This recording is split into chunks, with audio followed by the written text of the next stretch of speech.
Alright, welcome back. We're on the doctor's opinion now, page XXV. If you're a lot like me and you like to skip over the forewords or you didn't listen to the other tape with the forewords on it, I suggest you do so. It has a lot of rich history about Alcoholics Anonymous and how we came to be. But we're going to start on the doctor's opinion for this tape. Who's the doctor? I went over this a little bit in the earlier tape. I'm going to retouch on it again. Dr. Silkworth was a medical doctor. He had some history prior to getting involved with the hospitals and with alcoholism, but this really became a primary force, driving force in his life. He ran a hospital, Towns Hospital, on the Upper West Side. He housed a lot of drunks there. He watched a lot of us come in and out, which I'm going to get to. And he helped Bill Wilson out a lot. He's really one of the contributing factors behind step one, which is that, we're powerless over this. And in the doctor's opinion, he touches on the mental obsession slightly, but he emphasizes more on the allergy. What the allergy is, it's an abnormal reaction that I don't drink like other people, that once I put a substance in my body, I simply cannot control the amount I take. It begins an insatiable, unquenchable urge for more. Now, I'm point something out here. When the book was written, initially, his name was not signed for anything. It didn't say William D. Silkworth. It literally had just dashes because he wanted his name left out of the book. Now, I've heard two different stories. One of which being was that after he died, it was in his will to have his name in the book, and the other being that, and I mentioned during the foreword that they don't, when they wrote the book originally, they didn't include the word disease because it wasn't, alcoholism was not recognized as a disease, so they couldn't put it in there because they'd be stepping on the toes of the medical fraternity. It wasn't until in later years that they actually diagnosed alcoholism as a disease. So with that being said, the other story I've heard is once they said it's a disease, Dr. Silkworth wanted his recognition and said, all right, put my name in the book. I'm also going to add on here that this is really no longer an opinion, that this is actually medical fact, what this man goes on to say, that they've actually proven that us alcoholics metabolize alcohol differently than a non-alcoholic, and that our metabolism of alcohol is in fact slower. And from what I remember is that it actually creates a specific chemical left in our kidneys that breaks down much slower, metabolizes slower, and that particular chemical that's left over creates this phenomenon of craving that we talk about, this urge, this craving for more. So, this guy, although it was an opinion, man, he was right on, and it's been proven. So I'm going to get on to this. We're in Doctor's Opinion, page XXV. Goes on to say, we of Alcoholics Anonymous believe that the reader will be interested in the medical estimate of the plan of recovery described in this book. Convincing testimony must surely come from medical men who have had experience with the sufferings of our members and have witnessed our return to health. A well-known doctor, chief physician at a nationally prominent hospital specializing in alcoholic and drug addiction, gave Alcoholics Anonymous this letter.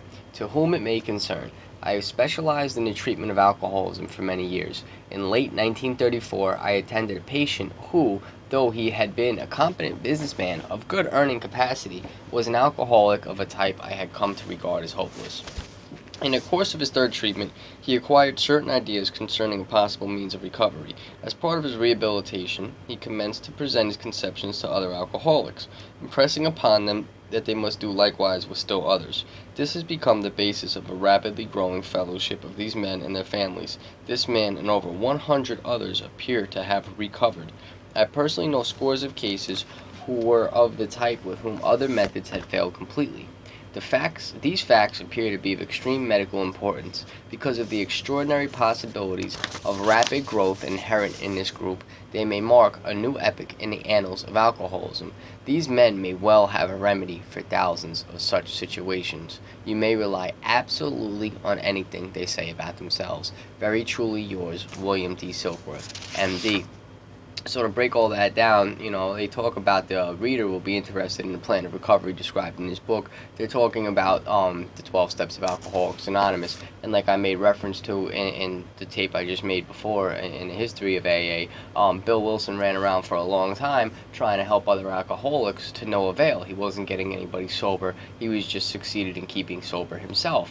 Upon going to Dr. Silkworth with this, he brought his frustration to him. Dr. Silkworth said, Bill, you're running around, God, spiritual experience. These men aren't willing to go through with that because they don't understand the full condition of their disease. Why don't you give them your knowledge based out of your experience, the knowledge of your condition of this disease? So what Bill began to do was he began to go around and give people Dr. Silkworth's description of alcoholism, and he began to correlate his experience with that. And these alcoholics, prospective members of Alcoholics Anonymous, they agreed with it. They identified. They said, yeah, that's me.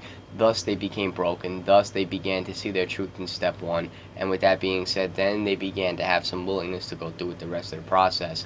It's not till we've lost everything that we're free to do anything. Quite often, we still hold on to something regarding power, that someday we will beat the obsession, that someday we'll beat the game, someday we'll be able to drink like somebody else. Dr. Silkworth's description blows that out of the park. Absolutely not. You are bodily different from non-alcoholics. So he goes to give this letter, and I used the reference a little bit earlier, that we have that guy Pax Prentice from Passages Malibu, and everybody laughs at him because he gets on TV and he says, I used to be an addict, now I'm not.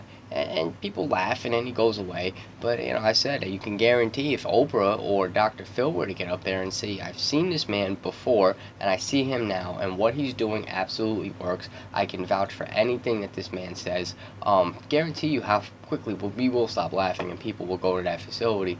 We needed medical backing back then, any movement needs some type of backing, and Dr. Silkworth was the guy to do this. He put his credentials on the line, because as we're going to see, here's a doctor who's saying we cannot do anything for these men.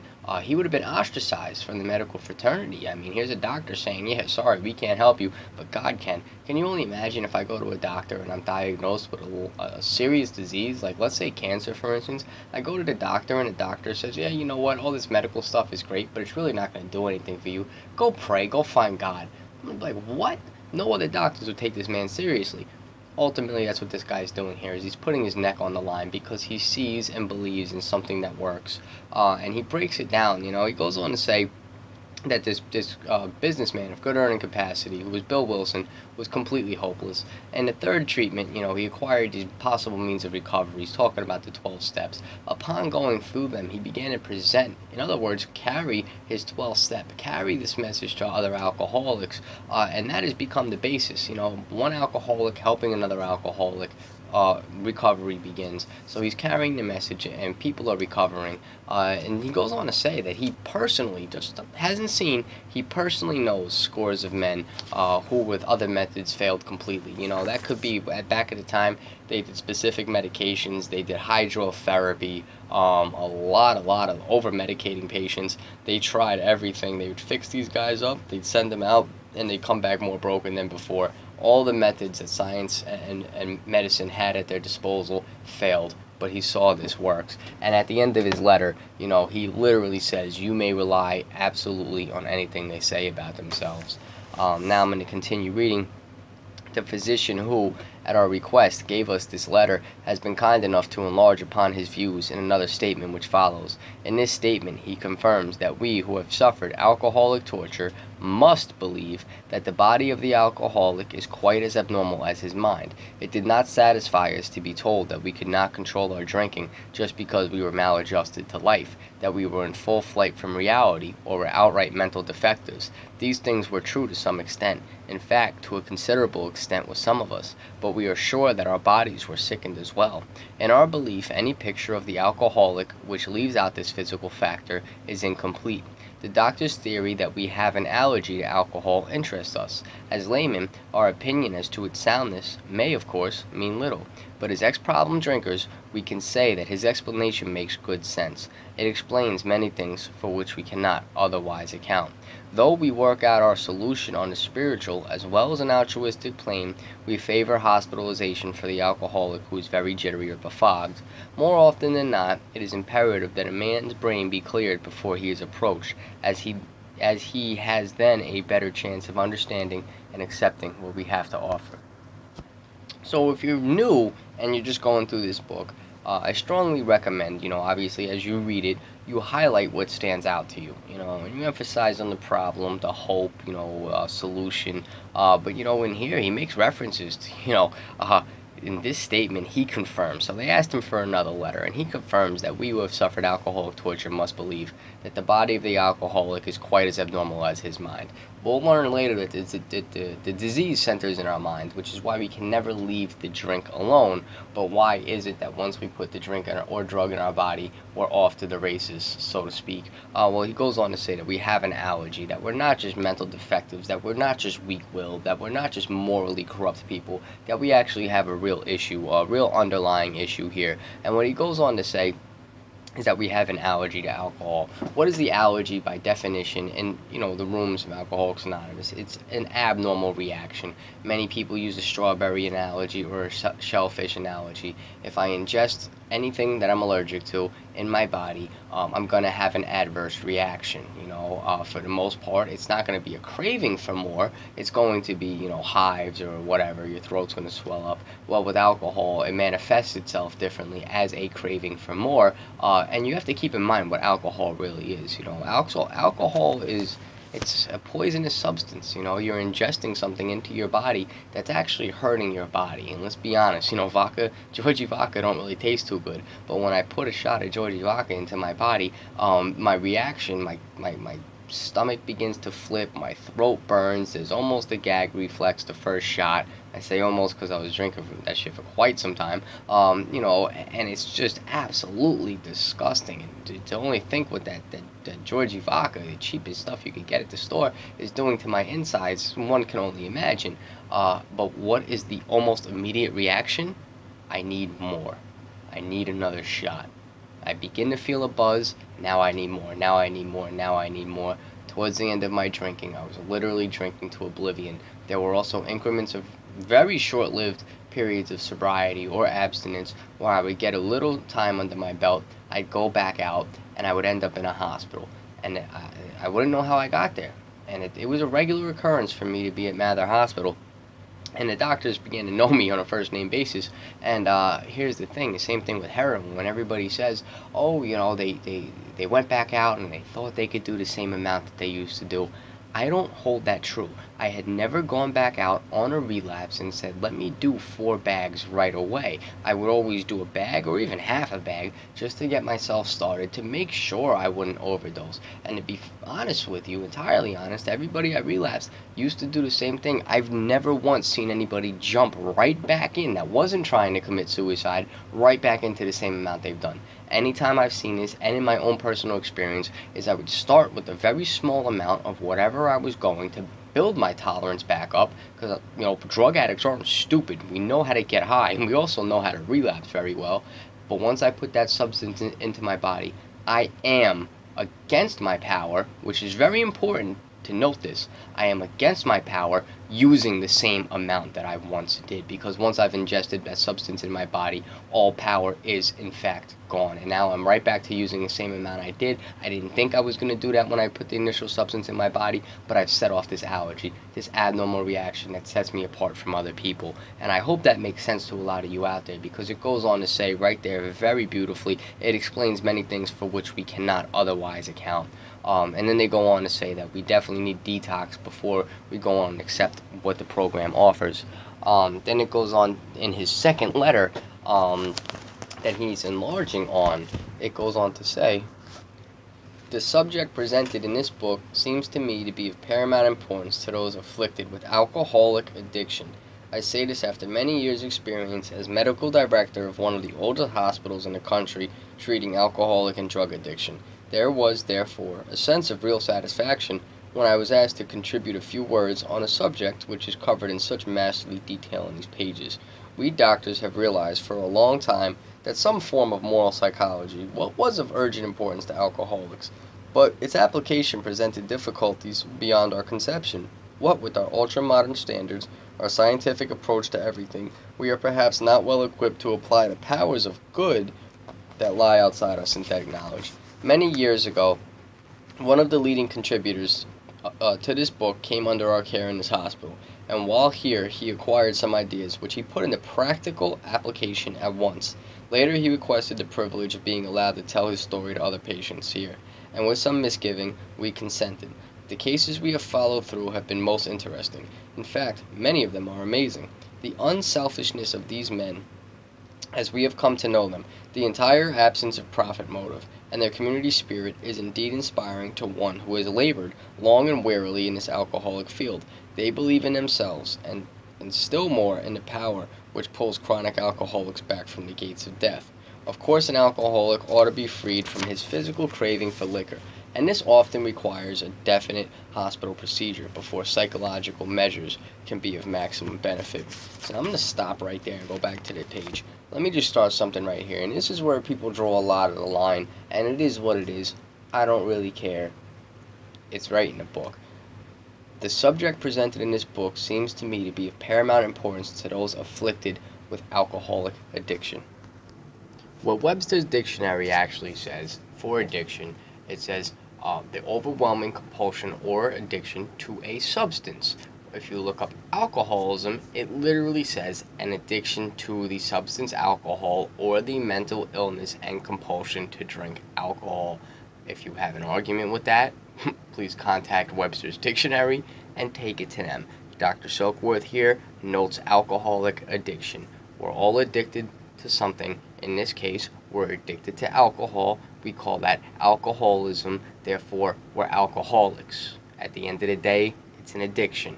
And it's very important to note that, because what happens is, now as I get further into the book, into the program of action, we begin to see where this is rooted at, where our problem really lies, which actually truly isn't in the substance. It was what that dictionary definition just gave, the mental illness surrounding that. And you know what? They tell us selfishness, self-centeredness is the root of our problem, but that's way down the road. And he goes on to say, that he's flat out seen these people come in. He's seen Bill Wilson come in, and he goes on to say that some form of moral psychology was of urgent importance to alcoholics, but they couldn't really apply it. Now, here's what happened. I did a long time in Phoenix House. I was there for approximately 17 months. I've seen beautiful women in there get their children back from CPS, and they would always tell them, don't you want to get your kid back? Don't you want to get your kid back? And they would share, and they would talk, and they'd be so happy they're getting their kid back, and then they would relapse. And I honestly can't tell you that these were bad mothers or bad women at all. Very, very beautiful souls. The problem is they have an addiction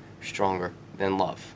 And if you really put that in perspective, it really shows how strong this disease is. This disease will take your children away. So when they sit there and they try to bring out the morality of an alcoholic, yes, we do care.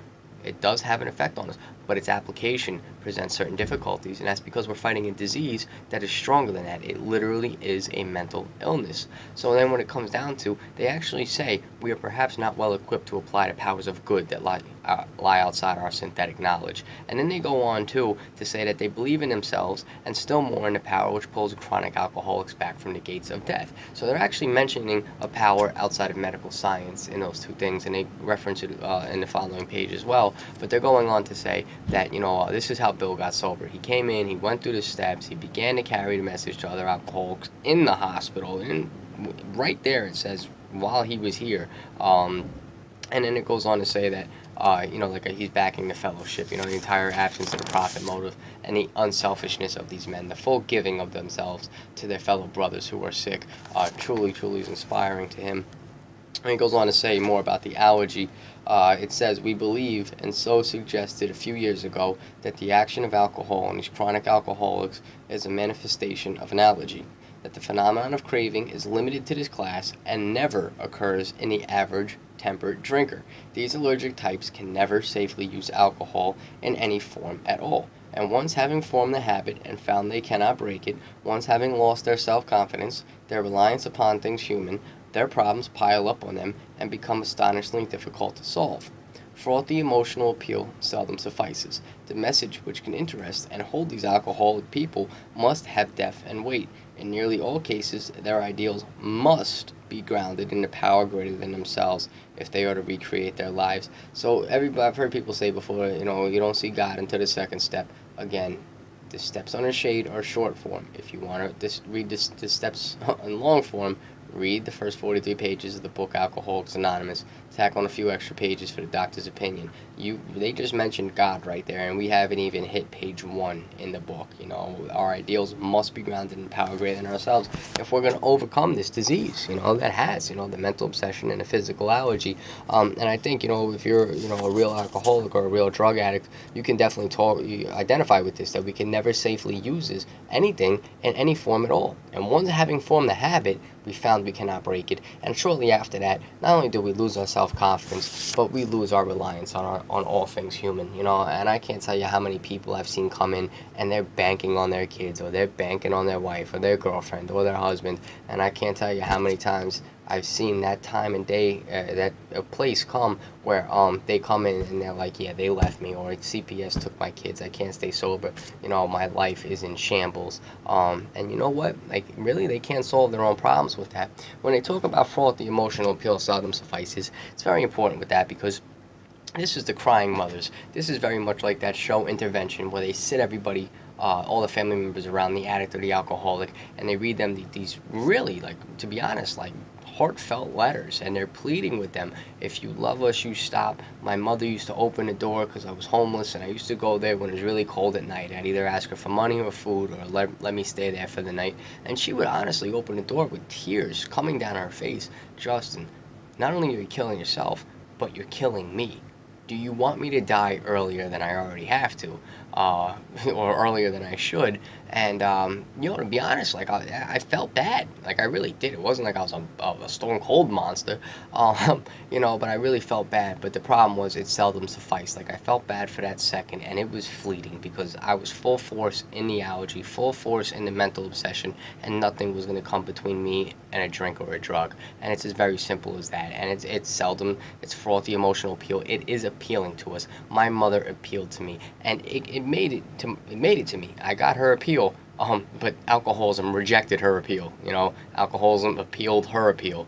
And then it goes on to say that message which interests us and hold us must have depth and weight. And what that comes down to is, unfortunately, the pleading and the begging isn't going to do it. But when you sit across the table from an alcoholic or an addict that has drank and drugged the same as you have, and their experience parallels yours, and you can identify with, and you want to know how they got better, that holds depth and weight, and then you're willing to listen. With me, it was in CK Post. I sat across the desk from a counselor, and I was cocky as shit, even though I was homeless, even though I had nothing. And then this man opened up, and he confided to me that he used to be a heroin addict, and he used to be homeless in the Bronx. And I could identify, because at the time I was a homeless heroin addict, and I was sleeping on a train station platform in Port Jeff Station. And I identified with him, and I swear to God, I didn't get sober after this right away, but I swear to God, I had one thought in my mind: how the hell did you get on that side of the desk? And I was intrigued. And the message that man was once a heroin addict, and he no longer was, and now he's my counselor, that definitely had depth and weight. And that stuck with me until later in my journey. I met another counselor at another facility who also was a former heroin addict, who had also found recovery through the 12 steps. And that man brought me through, introduced me to my sponsor, and also brought me through this book as well. So that message of depth and weight turned into another message of depth and weight later in my journey. But that's what grounded me. All right, both of these guys were just like me. Both of them are my counselors, and both of me are talking about this 12-step and God business. Maybe there's something to it. I'm going to continue on. If any feel that as psychiatrists directing a hospital for alcoholics we appear somewhat sentimental, let them stand with us a while on the firing line, see the tragedies, the despairing wives, the little children. Let the solving of these problems become a part of their daily work, and even of their sleeping moments, and the most cynical will not wonder that we have accepted and encouraged this movement. We feel after many years of experience that we have found nothing which has contributed more to the rehabilitation of these men than the altruistic movement now growing up among them. Altruistic means selfless, so it's a very selfless movement. And what they make reference to in that paragraph is the people chastising them for endorsing Alcoholics Anonymous, for endorsing a spiritual program, for, not shunning their back on medicine, but just saying, like, yo, look, we can only help these people so much. This spiritual program is working. Is they're saying, come look at the people that we're losing over here. Come look at the people dying. Come look at the despairing wives and children. And you tell me, you work a day in my shoes, and you tell me that you won't endorse this movement. Goes on to say something very important next. and that's that men and women drink essentially because they like the effect produced by alcohol. The sensation is so elusive that while they admit it is injurious, they cannot after a time differentiate the true from the false. To them, their alcoholic life seems the only normal one. They are restless, irritable, and discontented unless they can again experience a sense of ease and comfort which comes at once by taking a few drinks. Drinks which they see others taking with impunity. After they have succumbed to the desire again, as so many do, and the phenomenon of craving develops, they pass through the well-known stages of a spree, emerging remorseful, with the firm resolution not to drink again. This is repeated over and over, and unless this person can experience an entire psychic change, there is very little hope of his recovery.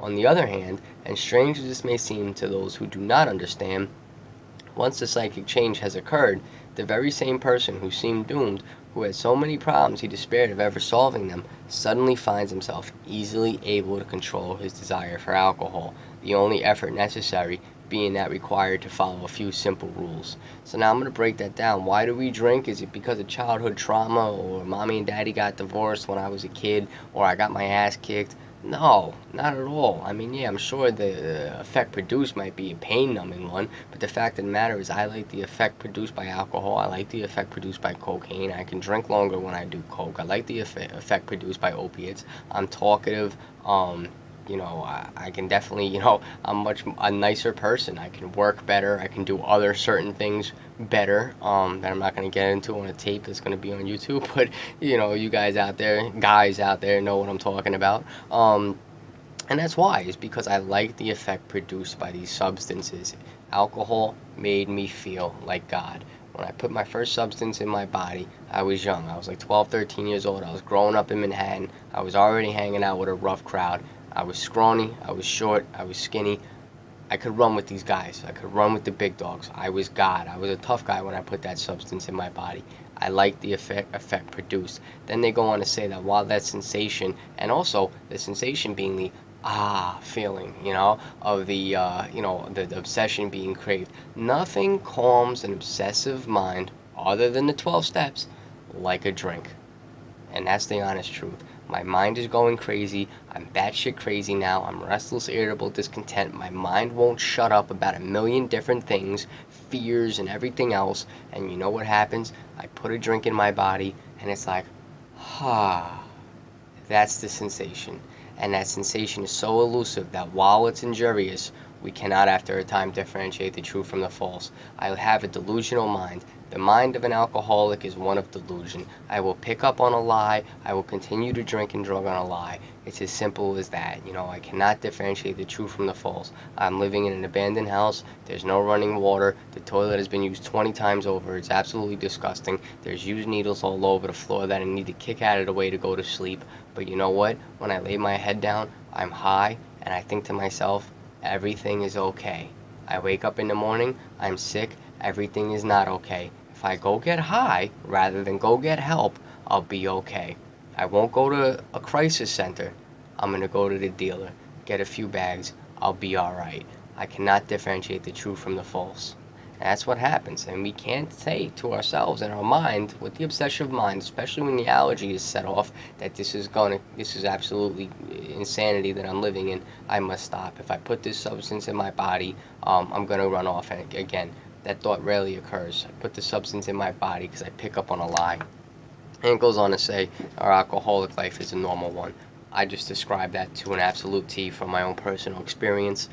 We are restless, irritable, and discontented. So, this disease is mental, physical, and spiritual. It's literally a threefold illness. And what happens with that is when I'm restless, I'm living in a state of constant physical uncomfort. So I'm running around, I'm constantly cleaning, I'm one place to another. I can't sit still. I'm very restless. My knee is moving a mile a minute. I'm irritable. That's the mental aspect of it. Is everybody's pissing me off. You're very nice. You smiled at me. You waved. I want to choke you. I'm very irritable. I'm very upset with everything. And then discontented is a spiritual aspect. No matter what I have in my life, I am not happy. And you know what? These are symptoms of unmanageability that we're going over right now. And when I take people through the work, again, that have already been through the work, I have them do an inventory on where they're currently restless, irritable, and discontent, because that's a surefire way to see where your untreated alcoholism, which is what they're talking about, is beginning to surface in certain areas of your life. So I go through these stages. I'm restless, I'm irritable, I'm discontent. I can't stop moving. I'm pissed off with everybody. And you know what? I am just not happy. Then all of a sudden I see other people drinking normally, and you know what? I say, maybe I'll give it a try, because I have a delusional mind. I do it, I go through the well-known stages of a spree, I emerge remorseful, usually in either jail or a detox. I say I'm never going to do that again. I get my wits about me, I get my physical health back, I go back out into the world to try it again, only to get restless, irritable, and discontent again, only to pick up again, only to have the allergies set off, only to go on a spree, only to emerge remorseful with a firm resolution not to do it again. And I will repeat this process over and over and over again until I die, or until I have a psychic change. Why? Because I'm a real alcoholic, because I'm a real drug addict. With me, there's no middle of the road solution. I will use until I die, or I will find a spiritual experience. For me, for Justin, that is the only two alternatives I have: death, psychic change. They're very clear cut about that. And then you go on to say, on the other hand, to those that do not understand, who are those that do not understand? There's two different parties that can be involved with that. There's the people that aren't alcoholics and addicts that say, how did you used to drink? And now all of a sudden you can go to places where they serve alcohol and you're not tempted, right? Meaning the obsession has been removed through the 12 steps of Alcoholics Anonymous. That's one party. The other party that I identify more with, obviously, is the addict and the alcoholic that's still living with the obsession. Because when I came in, people used to talk about this obsession, this allergy. I had no idea what they were talking about, because I didn't know what it was like to not have the obsession. I literally thought that was the way my mind worked, and somebody with 20 years, I thought their mind still worked the same way. I just thought that they were able to fight it better. Lo and behold, that's not the truth. You go through the 12 steps, the obsession goes away. Therefore, you don't pick up a substance, you don't put a substance in your body, because there's no disillusionment, there's no driving force in your mind, so you don't put a substance in your body. Guess what? You don't set the allergy off. Guess what? There's no cycle of chaos. You can easily control your desire for alcohol. Is the obsession removed? The thought that clouds out all other thoughts? Absolutely. The allergy hasn't gone anywhere. Does the thought of using pop into my mind on a rare occasion? Yes. A rare occasion, yes it does. But there's a difference between a thought and an obsession. The obsession will take me until I pick up. The thought is gone. It comes and it goes. It is literally a fleeting thought. I've been restored to sanity. And how did I do that? Well, I followed a few simple rules, or the 12 steps. How about that? Then it goes on to say, men have cried out to me in sincere and despairing appeal. Doctor, I cannot go on like this. I have everything to live for. I must stop, but I cannot. You must help me. Faced with this problem, if a doctor is honest with himself, he must sometimes feel his own inadequacy. Although he gives all that is in him, it is often not enough. One feels that something more than human power is needed to produce the essential psychic change. Though the aggregate of recoveries resulting from psychiatric effort is considerable, we physicians must admit that we have made little impression upon the problem as a whole. Many types do not respond to the ordinary psychological approach. So, of course, like I was talking about in the prior tape with the forewords, we have no monopoly on recovery. Do people recover through psychiatric approaches? Absolutely. Some of them might not be real alcoholics or addicts, but regardless, there are specific recoveries with that. But they're going on to talk about the types, if you're like me, because I'm this type, that do not respond to ordinary psychiatric approach. And then he goes on again in the doctor's opinion, before we've even hit a numbered page, talking about something other than human power is needed to produce this essential psychic change. So they're already hinting at step 2, and we can begin to see how they kind of sneak this in there as we continue on through the beginning chapters. I'm going to continue reading now. It says, I do not hold with those who believe that alcoholism is entirely a problem of mental control. I have had many men who had, for example, worked a period of months on some problem or business deal, which was to be settled on a certain date, favorably to them. They took a drink a day or so prior to the date, and then the phenomenon of craving at once became so paramount to all of their interests, so that the important appointment was not met. These men were not drinking to escape, they were drinking to overcome a craving beyond their mental control. There are many situations which arise out of the phenomenon of craving which cause men to make the supreme sacrifice rather than continue to fight. So let me just break that down real quick. They're putting out there stories of men that had everything going good for them, nothing bad, no reason to, not fleeing from a problem, not drinking to run away. Everything was going good. They took a drink a day or so prior, the allergy kicked off, they didn't make their appointment. If you're on your way and all right, Thursday I'm going to pick up money, and I take a drink on Monday and I don't make it there on Thursday, that's because I'm drinking to overcome a craving beyond my mental control. I've set off the allergy. My personal experience, and this is just me, was absolutely always with court. I literally would set everything up. I'd crash at my friend's house. I'd be like, yo, you can take me to court tomorrow? He's like, yep. He always woke up earlier. He's like, you know what, I'll wake up, I'll make sure you're up, we'll go. We'd start partying at night. Next thing you know, he's waking me up at noon. Yo, Just, we gotta get you to court. You're gonna get a warrant again. Guess what? I'd be like, you know what? There, probably already put it out for me. We'll go tomorrow to vacate the warrant. And I'd continue partying, right? And he was an alcoholic and an addict too, so he'd continue partying. Guess what happened the next day? I didn't go to vacate the warrant. Enough time after that, catch me when you can. And that's my personal experience with court and with the allergy. And all I had to do was show up. Hey, Your Honor, here I am. All right, Just, good to see you. And I would be on my way. I literally could never show up to court because I was too busy trying to feed this insatiable animal, this insatiable beast within me, the craving, the screaming for more. It was beyond my mental control, that it literally put my freedom in jeopardy time and time again. Not a one-time occurrence. Then they go on to give different classifications of alcoholics. And we'll sum this up pretty quick. It goes on to say that, I want to touch on the situations that arise out of the phenomenon of craving, which cause men to make the supreme sacrifice rather than continue to fight. The suicide rate for alcoholics and addicts is definitely up there. Many people kill themselves because they'd rather just kill themselves than continue to fight. I myself had many different suicide attempts. Some were in a blackout, and I don't remember. I heard it from other people. I have a good friend of mine who's in the rooms now. He pulled me off the train tracks twice. I don't even remember it. Other people told me the following day, and obviously I see him now in meetings, and I still thank him for that because he saved my life that night. Twice I was on the train station tracks. And there was other specific times where I was not in a blackout, where I intentionally wanted to end my life, or I took way more pills than I should have with the intention of not waking up the following day, because I didn't want to fight anymore. I didn't want to live like this anymore, and there was absolutely no hope. I could not stop. The craving was too much for me. I didn't know why I stopped. I didn't know why everybody hated me. I couldn't stop using. I was doing everything in my power to keep using, even though I didn't want to.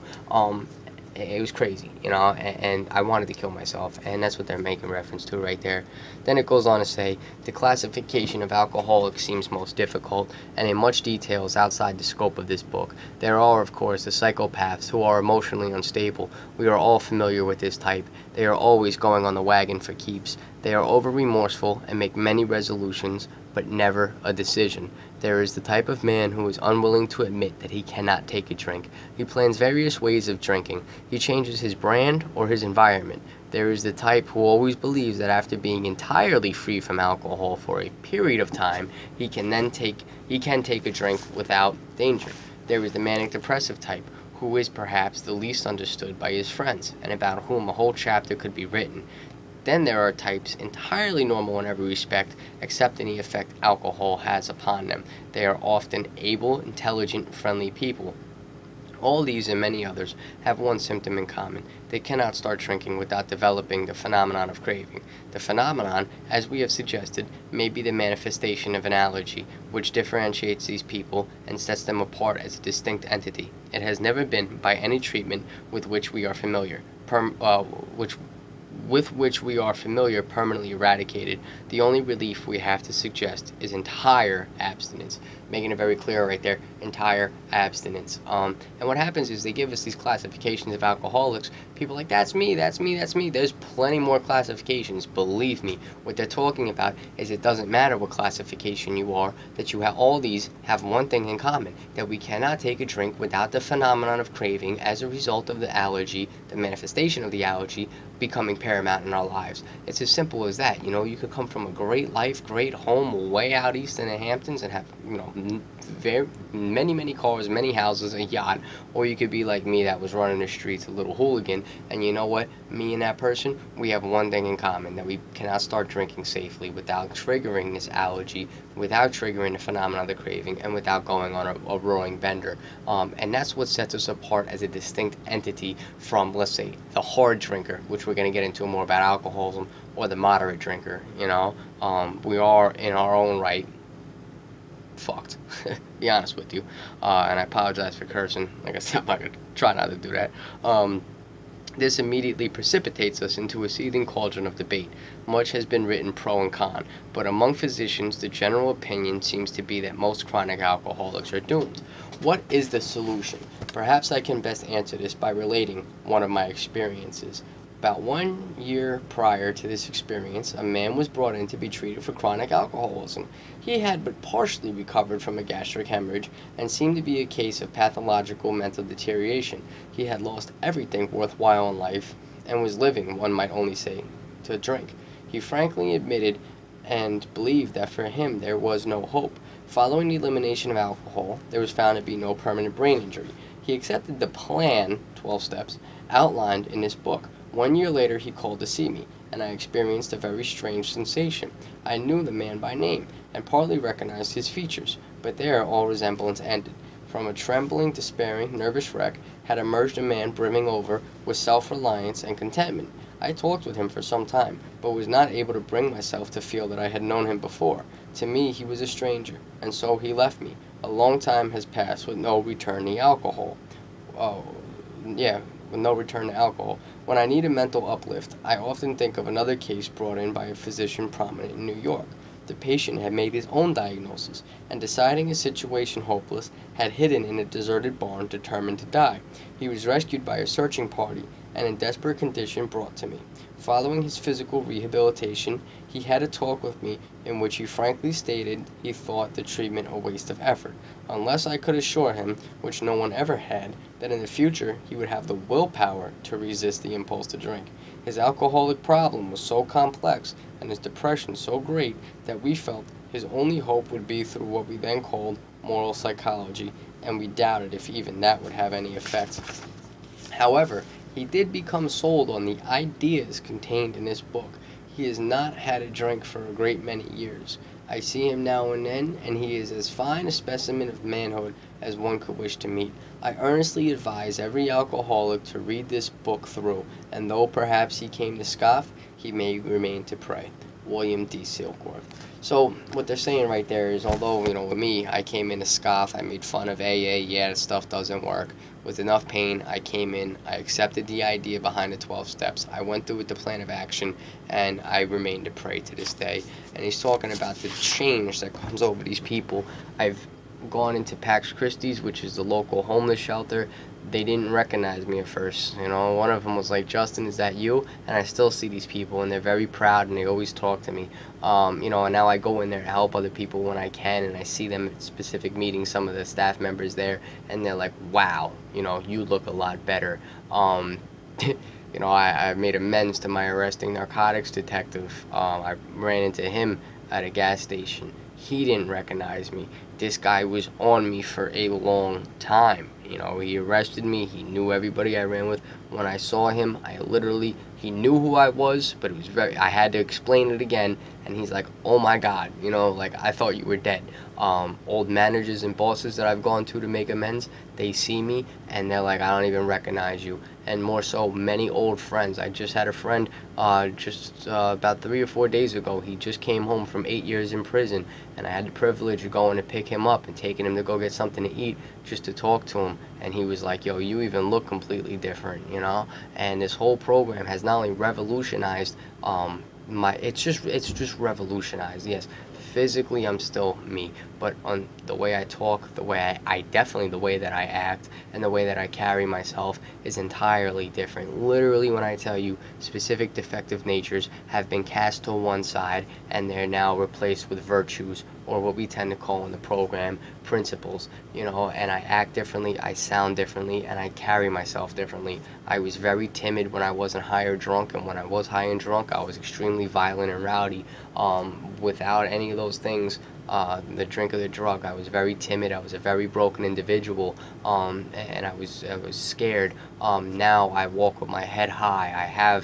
I'm brimming with that contentment, and you know what, like the self-confidence that they're talking about. And you know, this is what we offer to people, and this is what a doctor is, you know, this is his letter, really endorsing Alcoholics Anonymous.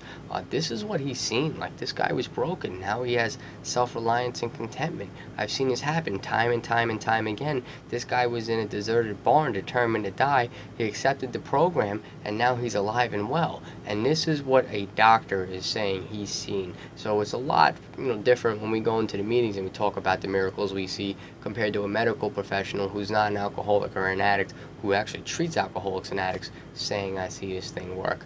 So next we're going to get into Bill's story, who is the co-founder of Alcoholics Anonymous. I love you all very much, and thank you for joining me with this.